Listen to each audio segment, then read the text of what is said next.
Gospel of John, chapter 3, starting verse 1, the story of Jesus.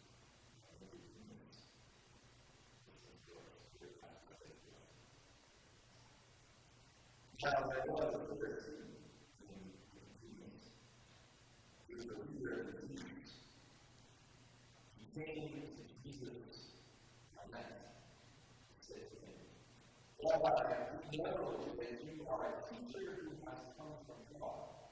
For no one can do the signs that you do, unless God is with that person. Jesus answered, True, I tell you, no one can see the kingdom of God without being born from above, or being born again, or being born anew. Nicodemus said, How can anyone be born after having grown old? Can one enter second time into the mother's womb and be born? Jesus answered, Very true, I tell you, no one can enter the kingdom of God without being born of water and spirit. What is born of the flesh is flesh, and what is born of the spirit is spirit. Nothing is gone, I think you must be born from above, for the wind blows where it chooses, you get inside of it. But you do not know where it comes from, or where it goes. So it is. Everyone is born of spirit. And he said, How can we say to you? Jesus answered, Are you the teacher of Israel? And yet you do not still understand these things. See, I tell you to speak of what we know and testify to what we have seen, yet you do not receive our testimony. I told you about earthly things and you did not believe. How then can you believe if I tell you about heavenly things? No one has ascended to heaven except the one who descended from heaven. So again, because this Moses lifted up the surface of the wilderness, so much of the Son of Man he lifted up. But whoever believes in him will have eternal life. For God so loved the world that everyone who believes in him will not perish, but have eternal life. Indeed, God did not send his Son into the world to condemn the world, but in order that the world might be saved through him. This is the word of the Lord. Thanks be to God and we pray that he does. The Lord, the prayers of my God, and preach to me so well. And preach to me and set for the sight of the Lord our God, our Redeemer. Amen. Well, like I said at the outset of worship, but our congregation in good Pakistan time is often late.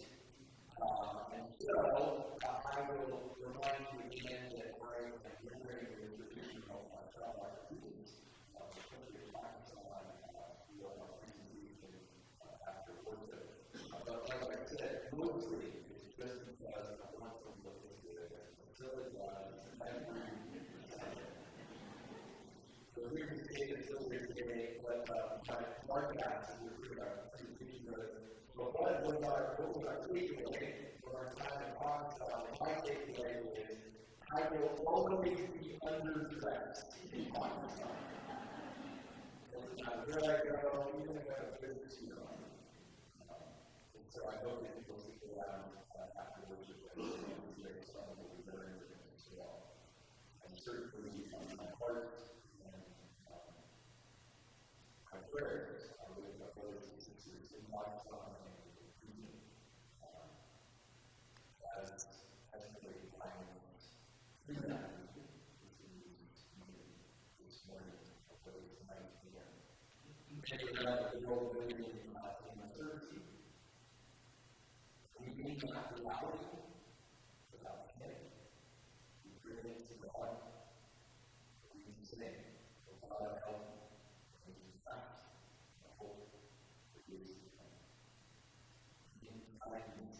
Instability, lack of life, we think of ourselves, and steady mercy of Christ.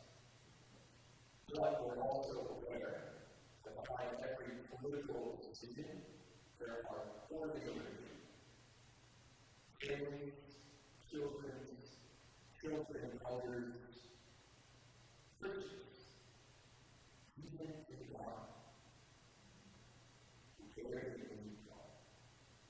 We did not choose this decision, but must bear the brunt of the reality. So we ask for protection, for stability, and comfort for the spiritual, for strength, and for the life. Because as conflict intensifies between nations, between countries or regions of the world, societies and utilities, what we know as Christians in our region is not religion, it's the Savior, Jesus Christ. Not anything but the kingdom of God. So we pray, not for victory, but for peace, for justice, and for life. We try to know that we look life for which battle. So we gather to confess that Christ is our peace, and that God is our peace. So friends, let us be here, protect future, and turn to pray. Trusting that life blinds the darkness, will not, has not, and never will overcome. Let us pray. God, we lift this to you, knowing that you are bigger, that we might answer for complicated reality. But we know that you are the Psalm. The person of the Psalm speaks to us, and does not let us live to do. So pray for this.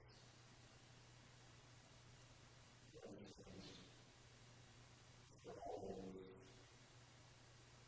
who find themselves listening. Pray.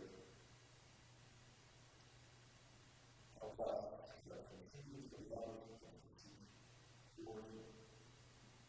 And we pray in Jesus. For one who needs peace. Amen. Well, last week we began a season of prayer in the wilderness when we were brought into the wilderness with sticks and rocks and moss and sand, and we continue to find ourselves here. Jesus was driven by the Spirit to the wilderness, not in punishment, but in preparation, not abandonment, but in fulfillment. This week, the wilderness continues to deepen. It becomes not just a place of testing, but of history. The psalmist begins with the traveler. I lift my eyes to the hills, where does my help come from? The Psalm 121 is a pilgrim psalm. One of the songs of ascent often sung, or spoken or read as pilgrims would make their way to Jerusalem. Imagine leaving home, stepping onto uncertain roads, climbing toward the temple. The hill is beautiful, but also dangerous. Bandits, wild animals, thorns, the blacks, those who left, the flows, the journey requires trust. The question, it's always begins with it, is an honest question. Where does my help come from? The ancient pilgrims to hills were also where other gods were believed to dwell. Shine shouted the high road to the hills. Power was imagined to reside above. So the psalmist's question is not simply small talk, but deep theological reflection. really governs the world.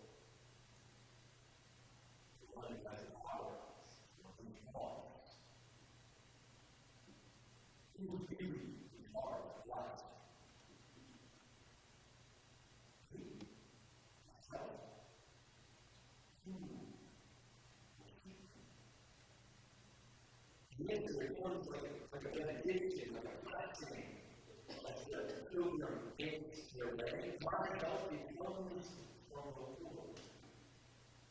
The one who made heaven and earth and everything in between. Our help is from that supposed God first mountain in that valley. My help comes from the Maker of heaven and earth. The one who does not sleep, the one who keeps sleep. 6 times that word is keep. The Lord is your keeper, the Lord will keep your going out and your coming in, but this time on into the Lord. In other words, the wilderness journey is real. The dangers of the wilderness are real. Water, sun, the psalmist reminds us you are not alone. The keeper is with you, is for you, is behind you. So we hold this image of a pilgrim on their way in the wilderness, and we listen to the gospel reading. Again, it's a famous text, not because of the story, but maybe because of one verse right in the middle of the story. Right? We all know John 3:16. But the convenience is the wilderness too. He comes to Jesus at night, and you can't read any commentary on this text without a biblical scholar, regardless of their theological perspective, highlighting that reality. Why is a leader of the synagogue, a teacher of the law, coming to Jesus at night? He's educated, he's respected, he comes with questions, he's seeking clarity. He wants what one preacher called an enticing answer. Something that will balance expressing nicely. It's tax season after all, right? And Jesus just gives him more wilderness. Whereas no one can see the kingdom of God without being born from above, in the Pharisee says.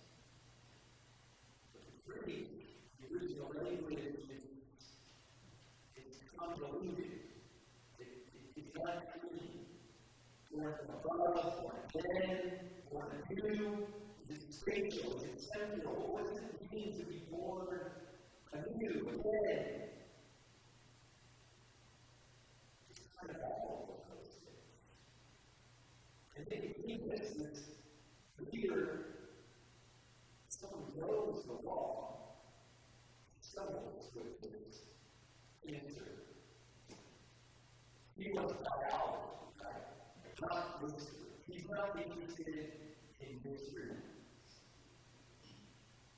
The wilderness is not a place of easy answers. There's no tiny category. Perhaps that's why we go to bed.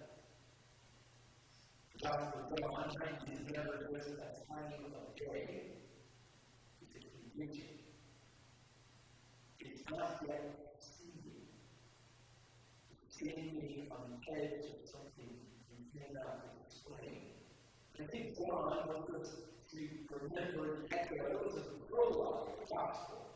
In the beginning was the Word was with God, the Word was God, and in the beginning the Word was God. The Word clean.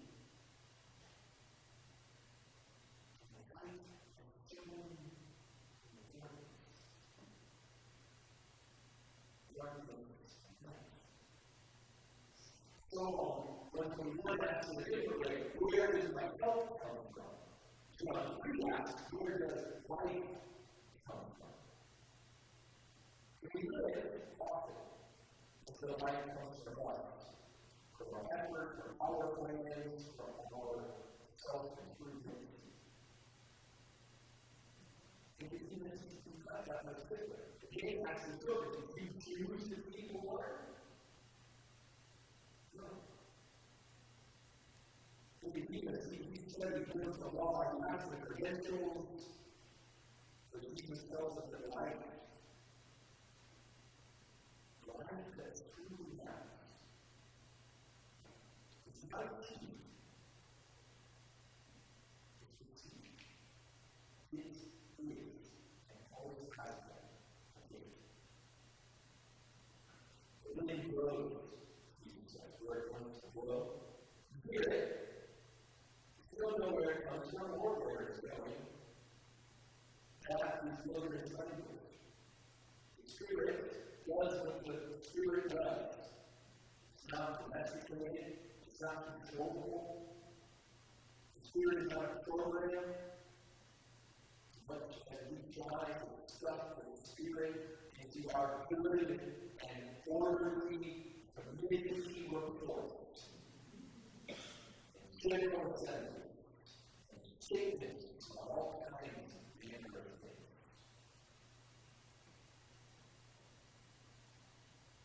The Spirit doesn't work that way. Doesn't mean the Spirit doesn't work that way. I've seen the Spirit work that way. The Spirit works in all kinds of ways. You can always feel His movement, His watch, His changes. It's sort of as kids these days say, lives, right? There's a way of losing control. The mind is said, getting credit who you are, right? Not self-hate. How can you do that you do this? So that's the first time Scripture refers to that question. How can these things be, right?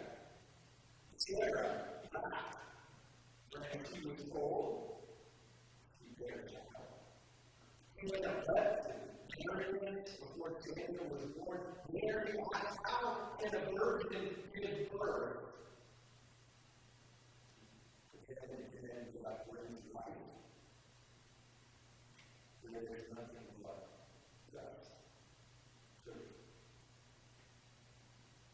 Being born from above, being born again, it's not about passing a theological test.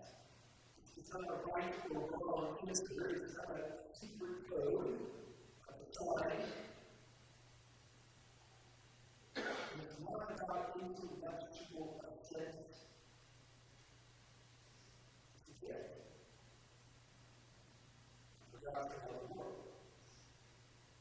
Notice the direction of that verse. God so loved. God. According to Jesus' understanding, before we believe perfectly, before we clean ourselves up and look sparkly about our lessons, love moves towards us. This is where John's gospel and Psalm meet, right? The Lord is your keeper, the Lord will keep you from out to go in, the Lord never sleeps. And that keeping is not a surveillance program, right? It's not about control. It's a love that walks alongside. That's the word for the Holy Spirit. Paraclete. Not paraclete, like not against football game, but paraclete, the one who comes alongside. The encourager. That same God who keeps your steps is the one who brings you life. The same God who Friends, is a wilderness. The wilderness is always exposed to what we rely on. Where our trust is put. Because our help comes from where does our life come from. And in our world today, we can get close from lots of places, right? Our help comes from our technology, from our military might, from our political systems, from our own competence, from our health, from our success. Our help comes from the Lord.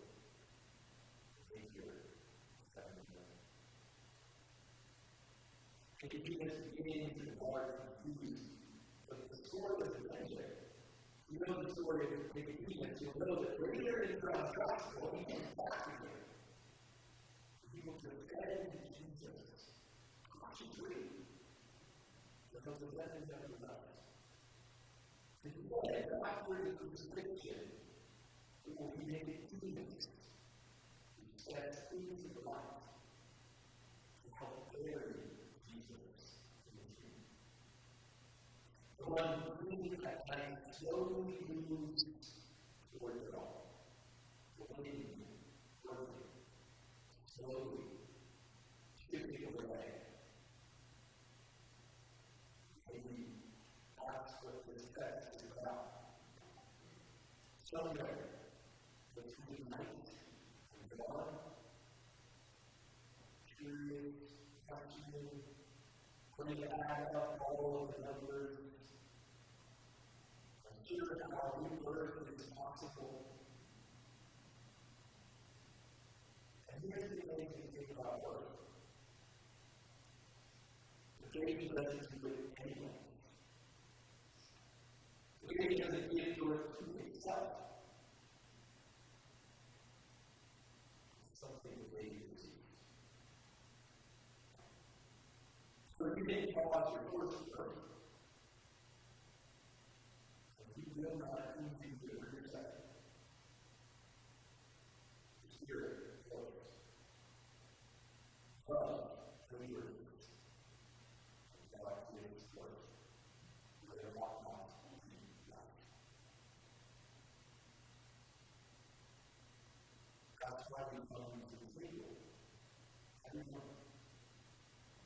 On the pilgrimage to Jerusalem, Psalm 21, being sung, the way of worship, the way we remember God's action and power. So today we too are pilgrims. We come all hearing different things. Some of us come having had a really wonderful week. Our children listen to us and everything that we ask of them. They weren't absolutely terrors at all. Some of us come heavy. And all of us come somewhere. Different struggles, different wilderness. Some of us come long life today. Some of us like to make it units, slip in the back, slip out of your own situation, and other life. But here we are. The context is the same. Regardless of who we are, where we are, how we are, or what we hold, the Lord is your people. So we come to the table not to bring our spiritual resume. We do not present proof that we have been properly born again. Although there are some in the Christian community who like to do so. But we don't. We simply come home. We simply come saying, I need help. We need life. Clear in history. Ordinary bread. Ordinary things. Will we somehow by the Spirit affect our life? We can't explain it how Christ leads us here. We can't enjoy it and we cannot reduce it. It's a number of expression. We can only take it. this is my life. Give it. So that we might receive. Communion, we take Psalm 121, and people are feeding us for this journey of faith. In communion, we take John 3, God loves the world. God sees us action. God has an idea.